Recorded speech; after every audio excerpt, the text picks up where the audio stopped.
language. How can you make it clear if you give it to them in different language, and especially the one they don't know? I think the point, Sheikh, is before someone becomes a Muslim, the message has to be in their native language. Then after they become a Muslim, that's a whole different story. Okay, so again, this verse saying if you are going to convey the message, you really have to master the language if you are not part of that language. Otherwise, Allah's method was raising prophets from among the people that is going to be warned. Never send someone from somewhere else.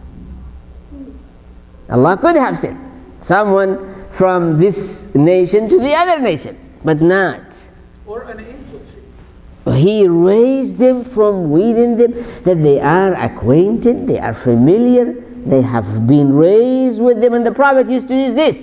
Say, haven't I was born here, raised with you, dealt with you, I interacted with you, I sold and bought for you, I did a trading company with you, was all the things fine, why now I'm different? That is how the Prophet used to tell them. Because they, oh, you are different. Now, for me, I am different. But for him, how he is different? Any Americans come to say, okay, how he is different? How? Once the minute, you remember, when he become Muslim, they say, oh, you are different. Well, different in what way? You're not from the Middle East. Yeah, or him. I mean, for me they can say different, but this man, when he comes and speaks to them, definitely he speaks about Islam, they say you are different. What different? That is crookedness. What is difference? Absolutely not. So, before you go, Yeah. this word Rasul, like messenger, I mean, is that a word that applies to us? I mean, Good. as people? That is the question I asked at the beginning. Allah has given the Quran to the Prophet Muhammad sallallahu alaihi wasallam to lead humanity to the light from the darkness, right? The Prophet has passed away, and the Quran is still here, and humanity is still in darkness. So who's going to do it? Okay. So you are not Rasul, you are Rasul al-Rasul. You are a messenger of the messenger. Well, that's a clarification. Right. You are not, the Rasul is from Allah.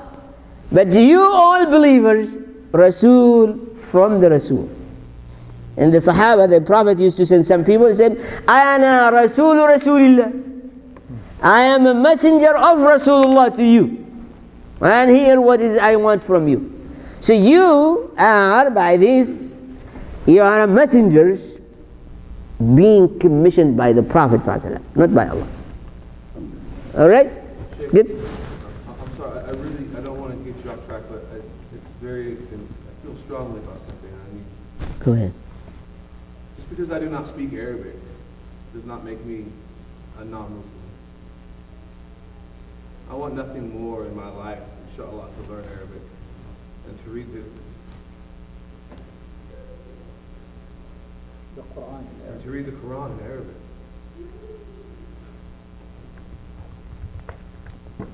Yeah. But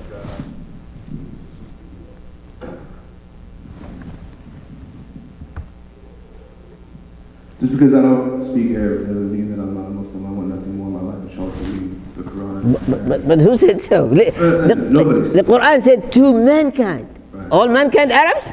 But it's very important to me, and it hurts me because there are some people that truly believe in their heart that if you do not speak Arabic, if you're not from the Middle East, then you're not a Muslim. But I don't see it in the Quran. Because, yeah, the Quran said Nowhere in the book to that it says you mankind. have to speak Arabic. To mankind, yes. And this is a very, very a big deal right now because there's a lot of people that believe it and it's not true. So it's not true. And I don't mean any disrespect to anybody that believes that. Right, okay. Jazakallah khair. In regard to, is it you have to speak Arabic or not? In regard to this issue, we already did this long time ago and discussed this issue in detail.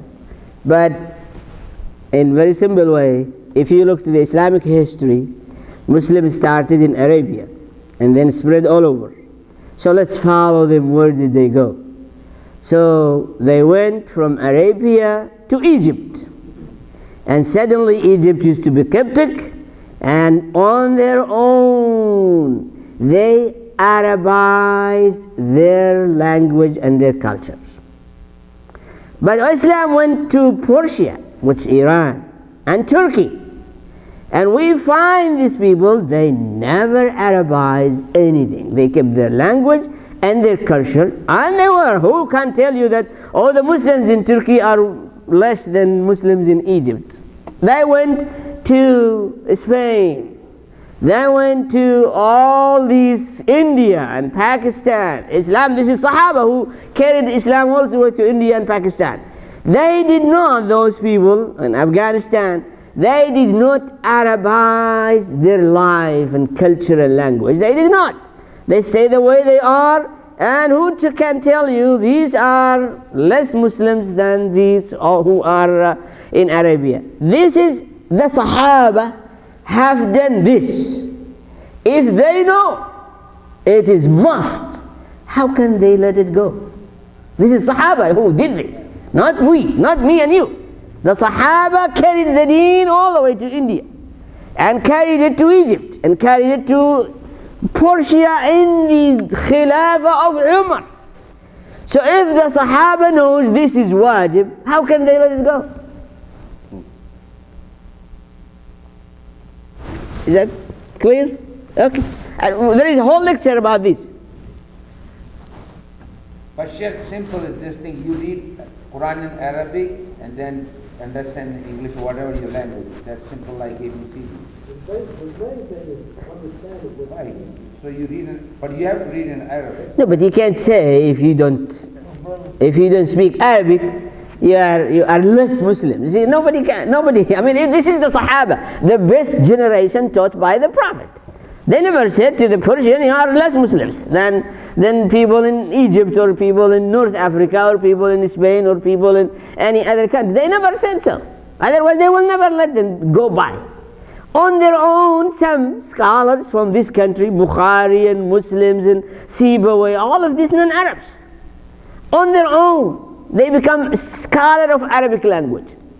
They migrated to Medina and Mecca and Baghdad and Basra and Damascus and learned the Arabic language. Actually, they became the teachers of the Arabic language. All scholars of most of them, 95% of the Arabic language scholars are non-Arabs. Non-Arabs. All were from some other places.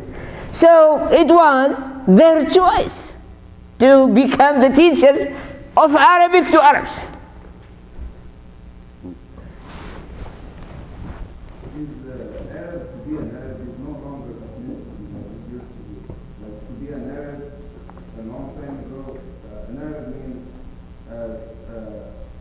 Children of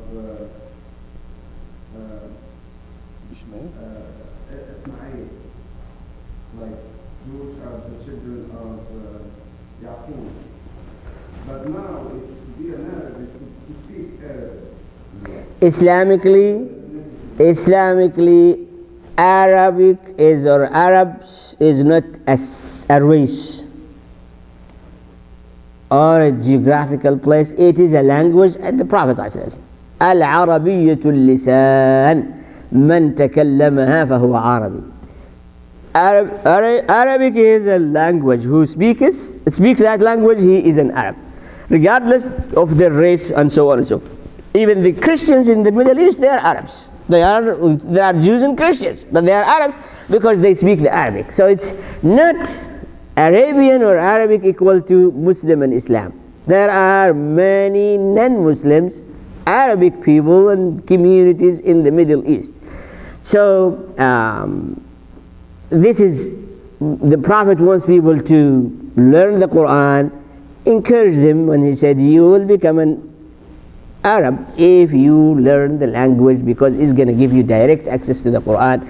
But again, that is the rulings, that what is it? We just traced what the Sahaba did. We are guided by their by their actions and by their understanding and by their execution. And the Khulafa sent them to all these places, north and south and east, when they never ever in any way. They said to the people, you cannot be Muslim or good Muslims until first you master Arabic. Never. You can be good Muslims, so you have access and ability to understand Quran in any way. And that's okay. So that is the end of it, inshallah. Is that clear? Well, let's move on. طيب. So that's number 4. I had something to do about the translation when they say Allah misguides.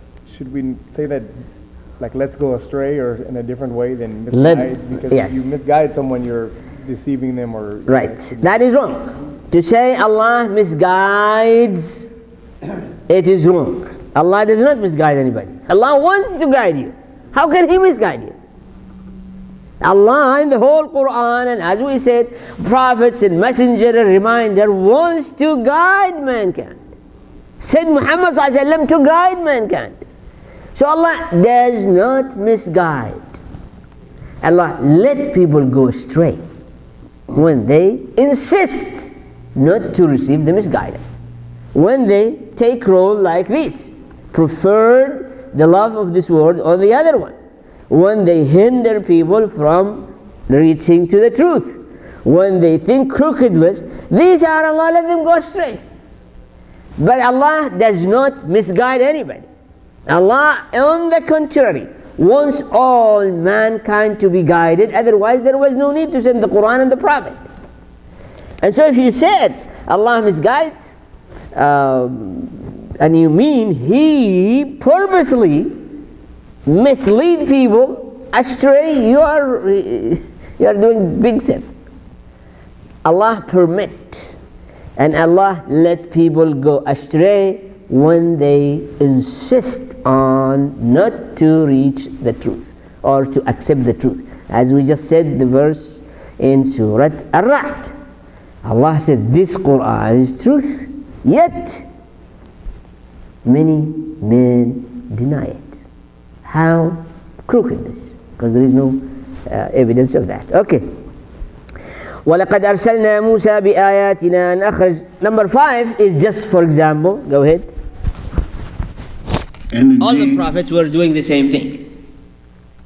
And indeed, Allah sent Musa, alayhi salam, peace be upon him, with our sign, our ayat, saying, bring out your people from darkness into light, and remind them of the angels of Allah. Truly therein are signs for every patient and thankful person. Keep going, 6 and 7 and 8. And remember when Musa said to his people, call to mind Allah's favor to you, when Allah delivered you from Pharaoh, people who were afflicting you with horrible torment, and were slaughtering your sons and letting your women live. And it was a tremendous trial from your Rabb, your Lord. And remember when your Lord proclaimed, if you give thanks by accepting or worshiping none but Allah, I will give you more of my blessings. But if you are thankless, verily my punishment is indeed severe. And Musa said, if you disbelieve, you and all on earth together, then verily Allah is rich, Ghani, free of all needs, owner of all praise.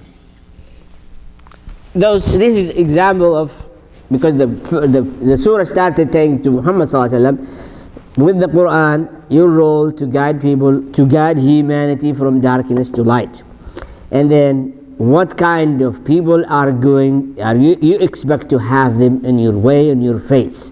And then give example, this is not unique for you, O Muhammad ﷺ. It happens to every prophet. There is a block of people who are going to stand that way, who will prefer this life, who will love this life, who will discard the second life, who will stop and hinder the people from seeking the truth, who will trash the truth, and who will do it all in a crooked way.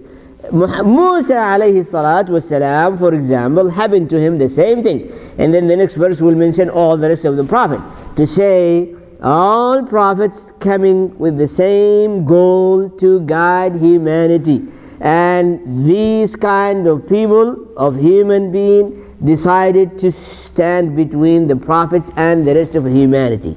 They raised themselves to counter the message and the truth and prevent it from reaching all mankind. And that's why up to today have not reached all mankind. Though it has been sent long time ago, it is the truth, all proofs are there, but still have not reached to mankind because of this kind of kafir who decided to rise and to counter the message of Allah and His messengers. Example, Musa alayhi salatu wasalam was giving the same mission: lead your people from darkness to light. And their darkness were more, as we said here, 6, but Allah add to that darkness is tyranny. In addition, in the life of Musa and his people, in addition to the 6 darkness, which is, at least they have freedom. I mean, you might be sinning, you might be ignorant, you might be arrogant, but you are free. Those people were, in addition to these 6 darkness, they have addition one, which is tyranny. Tyranny is just like those kind of people who stood up against Musa. Pharaoh was doing all his best to prevent the message that Musa delivered to the people, to reach them. He basically trashed Musa and his family and all his people. He trashed them and say, I am the one, the wise, the king, the powerful, and who control everything. I am God. Don't listen to Musa. Musa is, and all kind of the word that he distorting and trashing the truth was given by Pharaoh. Now in here, as we said, the Quran is warning, and here another form of warning, that you are using the bounties of Allah and without being thankful. That is a warning. Basically, you are using this facility and you do not pay the rent. You don't pay for it. It is a warning. And we know that when you violate your contract, you get warning, and sometimes they don't even give you warning. They just dump your stuff out and get out of here. Well, that is Musa told him, remember the bounty Allah has destroyed Pharaoh. Pharaoh used to do this and this. Allah saved you. Allah granted you freedom, telling them. Now why you don't follow the truth? That's exactly what Musa is saying to them, to the people of his nation. You were having an excuse saying tyranny, Pharaoh, war on our head, controlling our life, and that's why we could not be better. Pharaoh is gone and destroyed, and the Bible or the Torah is here, and Musa and Harun here, and the believers here. What's preventing you from taking the right path and embracing the message that Musa gave to them? And he gave them the warning. He said, if you take it and appreciate it, Allah will give you more. If you reject it or you don't thank the giver, severe punishment is coming to you. That's exactly what Musa said. وَإِذْ تَأَذَّنَ رَبُّكُمْ لَإِنْ شَكَرْتُمْ لَأَزِيدَنَّكُمْ وَلَئِنْ كَفَرْتُمْ إِنَّ عَذَابِي لَشَدِيدٌ. And this is only for the bounties.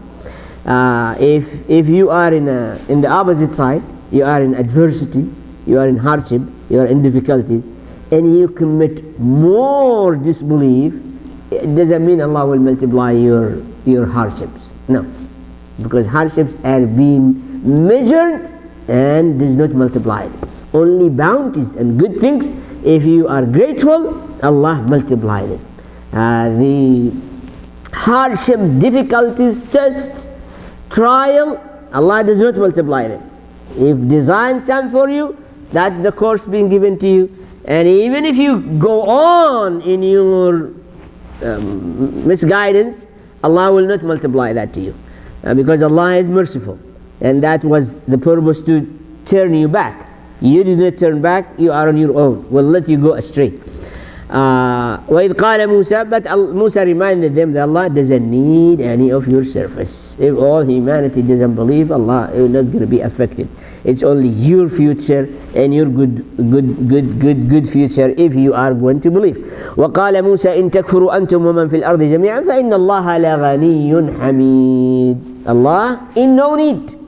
Allah is self-sufficient. Allah rests by Himself, His qualities and attributes, and all His creation. There are trillions and trillions of angels day and night. Never for a moment or a second stop praising Him. That is, you are insignificant, and we are human beings with our worship is insignificant in regard to all other creation that is worshipping Allah day and night. So Allah Ghaniyyun Hamid. أَلَمْ يَأْتِكُمْ نَبَأُ الَّذِينَ مِنْ قَبْلِكُمْ. I think we are going to stop here, and then the next example is Allah has put all the prophets in one side, and the people, this kind of people, we said again, يَسْتَحِبُّونَ الْحَيَاةَ الدُّنْيَا عَلَى الْآخِرَةِ وَيَصُدُّونَ عَنْ سَبِيلِ اللَّهِ وَيَبْغُونَهَا عِوَجًا. This kind of kafir is the problem that we need to overcome and to bypass them, who love this dunya over the hereafter, who trash the truth and hinder people from accepting the truth, and who are crookedness in their thinking. These are the obstacles that we really, and you're going to find them in your face everywhere. Everywhere you go, you're going to find this kind of people in your face, and if you overcome them, you bypass them, you reach to the masses who are waiting for you. We ask Allah subhanahu wa ta'ala to guide us. Again, reminder, Surah Ibraheem, speaking about Quran, the role of the Quran, the role of the Prophet sallallahu alaihi wasallam and all messengers, and about how you take people from darkness to light, and also expectations. O Prophet of Allah, what do you expect? And this is expectations for us too. When you go to make da'wah, you're going to find these kind of kafir in your face. Jazakumullah khair. Question? Yes. In the first verse, the word used annas means all people, all mankind. But when he's talking to Prophet Musa, he's just saying your people from. That's true. We know Musa was not a universal messenger, and Isa was not a universal messenger. None of them except the Prophet Muhammad only the only one was universal messenger, declared from day one. Allah has sent him to all mankind. Musa never said I am a messenger to mankind. Ibraheem alayhi salatu never said I am a messenger to mankind. But because he moved from one nation to another nation, almost included all earth, become a universal. But he never said, he said, my people, I am a messenger to you. All prophets before that were sent to their own people, except Muhammad sallallahu alaihi wasallam. And Isa, when he comes back, will become a messenger to mankind, because he inherited the message of Prophet Muhammad sallallahu alaihi wasallam. So he will just convey and continuation to the message of Prophet Muhammad sallallahu alaihi wasallam. That's the only one, not the previously. He was exclusively for the people of Israel. When Isa comes back, he is not going to be anymore that way. He is going to be exactly like Muhammad sallallahu alaihi wasallam, messenger to all mankind. Wallahu alam. طيب, جزاكم الله خير. Assalamu alaikum. See you inshallah next week.